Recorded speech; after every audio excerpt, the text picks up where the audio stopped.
ನಮಸ್ಕಾರ. ಬನ್ನಿ ಒಂದು ತುಂಬನೇ ಇಂಟ್ರೆಸ್ಟಿಂಗ್ ವಿಷಯದ ಬಗ್ಗೆ ಮಾತಾಡೋಣ. ನಿಮ್ಮ ಮೆದುಳನ್ನು ಬದಲಾಯಿಸಿ, ನಿಮ್ಮ ಜೀವನವನ್ನು ಬದಲಾಯಿಸಿ. ಈ ವಿವರಣೆಯನ್ನು ನಿಮ್ಗೆ ಪ್ರಸ್ತುತಪಡಿಸುತ್ತಿರುವುದು ನಿಮ್ಮ ಸ್ನೇಹಿತ ಮತ್ತು ನಿರೂಪಕ ನವೀದ್. ಸರಿ, ಈ ಒಂದು ಮಾತನ್ನ ಸ್ವಲ್ಪ ಗಮನ ಇಟ್ಟು ಕೇಳಿ. ಇದೇ ನೋಡಿ ಇವತ್ತಿನ ನಮ್ಮ ಇಡೀ ಮಾತುಕತೆಯ ಕೇಂದ್ರಬಿಂದು. ನಮ್ಮ ವ್ಯಕ್ತಿತ್ವ, ನಮ್ಮ ಖುಷಿ, ನಮ್ಮ ಕೆಪಾಸಿಟಿ ಇವೆಲ್ಲ ಕೇವಲ ನಮ್ಮ ಮನಸ್ಸಿನ ಆಟ ಅಲ್ಲ. ಇವೆಲ್ಲ ನಮ್ಮ ಮೆದುಳಿನ ಫಿಸಿಕಲ್ ಹೆಲ್ತ್ ಮೇಲೆ ನೇರವಾಗಿ ನಿಂತಿವೆ. ಅಂದ್ರೆ ನಮ್ಮ ಅಸ್ತಿತ್ವದ ಹಾರ್ಡ್ವೇರ್ ನಮ್ಮ ಮೆದುಳು. ಹಾಗಾದ್ರೆ ಇಷ್ಟ ದಿನ ನಾವು ಮಾನಸಿಕ ಸಮಸ್ಯೆಗಳನ್ನ ಯಾವ ರೀತಿ ನೋಡ್ತಾ ಇದ್ವಿ?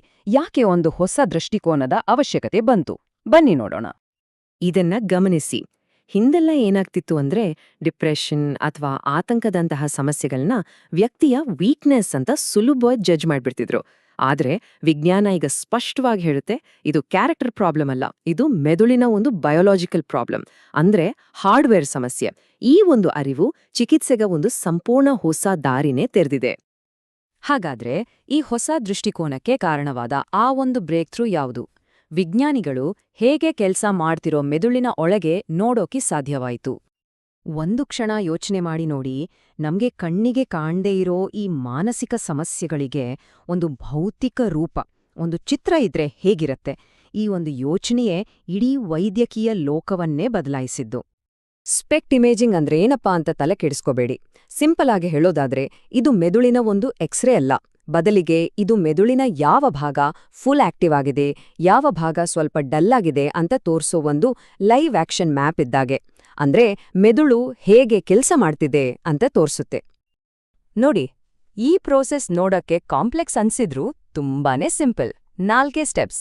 ಮೊದಲ್ಗೆ ಒಂದು ಸಣ್ಣ ಇಂಜೆಕ್ಷನ್, ಆಮೇಲೆ ಆರಾಮಾಗಿ ಮಲ್ಕೋಬೇಕು.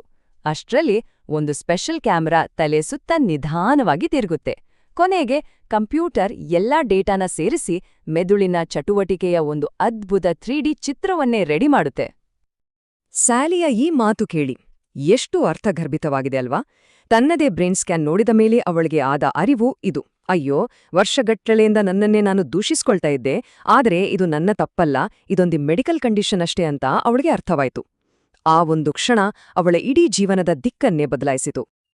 ಹಾಗಾದ್ರೆ ಇದ್ರ ಅತಿದೊಡ್ಡ ಪರಿಣಾಮ ಏನು ಗೊತ್ತಾ? ನೋಡುವುದೇ ನಂಬುವುದು ಅಂತಾರಲ್ಲ, ಹಾಗೆ. ಸ್ಪೆಕ್ಟ್ ಸ್ಕ್ಯಾನ್ನಂತಹ ತಂತ್ರಜ್ಞಾನಗಳು ಮಾನಸಿಕ ಕಾಯಿಲೆ ಅನ್ನೋ ಪದದ ಜೊತೆಗಿರೋ ಕಳಂಕವನ್ನೇ ತೆಗೆದುಹಾಕ್ತಾವೆ.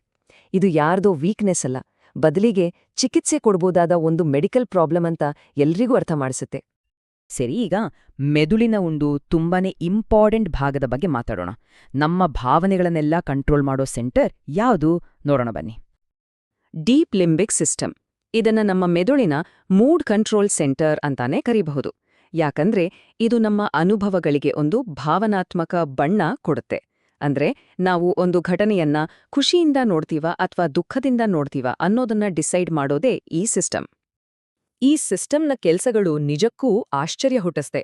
ಬರೀ ಮೂಡ್ ಅಷ್ಟೇ ಅಲ್ಲ, ನಮ್ಮ ಸಂಬಂಧಗಳು, ನೆನ್ಪುಗಳು, ಹಸಿವು, ನಿದ್ರೆ, ಅಬ್ಬಾ, ಎಲ್ಲದರ ಮೇಲೂ ಇದರ ಕಂಟ್ರೋಲ್ ಇದೆ.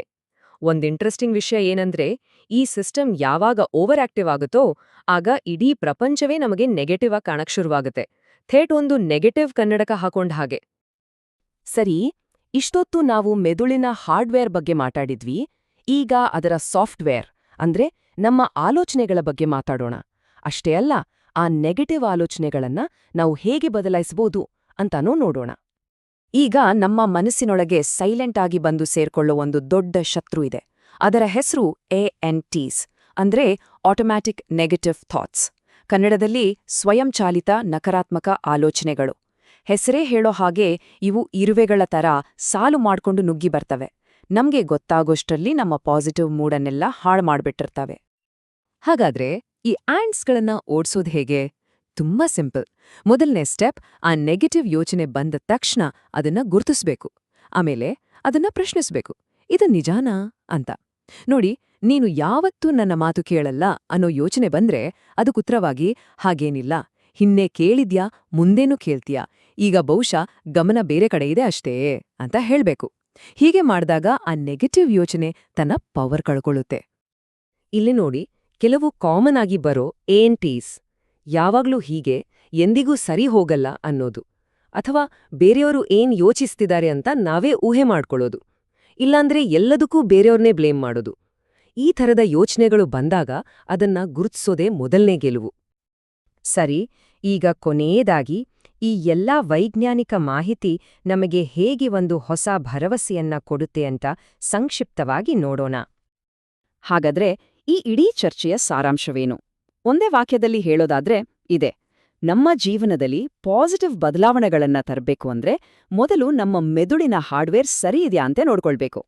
ಯಾಕಂದ್ರೆ ಹಾರ್ಡ್ವೇರ್ ಸ್ಟ್ರಾಂಗ್ ಆಗಿದ್ರೆ ತಾನೇ ಯಾವ ಹೊಸ ಸಾಫ್ಟ್ವೇರ್ ಹಾಕಿದ್ರೂ ಅದು ಚೆನ್ನಾಗಿ ಕೆಲಸ ಮಾಡೋದು.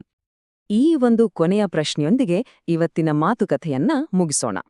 ನಮ್ಮ ಸಮಸ್ಯೆಗಳನ್ನ ನಮ್ಮ ವ್ಯಕ್ತಿತ್ವದ ದೌರ್ಬಲ್ಯ ಅಂತ ನೋಡೋ ಬದಲು ಅವನ್ನ ಸರಿಪಡಿಸಬಹುದಾದ, ಬದಲಾಯಿಸಬಹುದಾದ ಮೆದುಳಿನ ಪ್ಯಾಟರ್ನ್ಗಳು ಅಂತ ನೋಡೋಕ್ ಶುರು ಮಾಡಿದ್ರೆ ಆ ಒಂದು ದೃಷ್ಟಿಕೋನದ ಬದಲಾವಣೆ ನಮ್ಮ ಇಡೀ ಜೀವನವನ್ನೇ ಬದಲಾಯಿಸುವ ಶಕ್ತಿ ಹೊಂದಿದೆ ಅಲ್ವಾ? ಇದ್ರ ಬಗ್ಗೆ ಖಂಡಿತ ಯೋಚನೆ ಮಾಡಿ.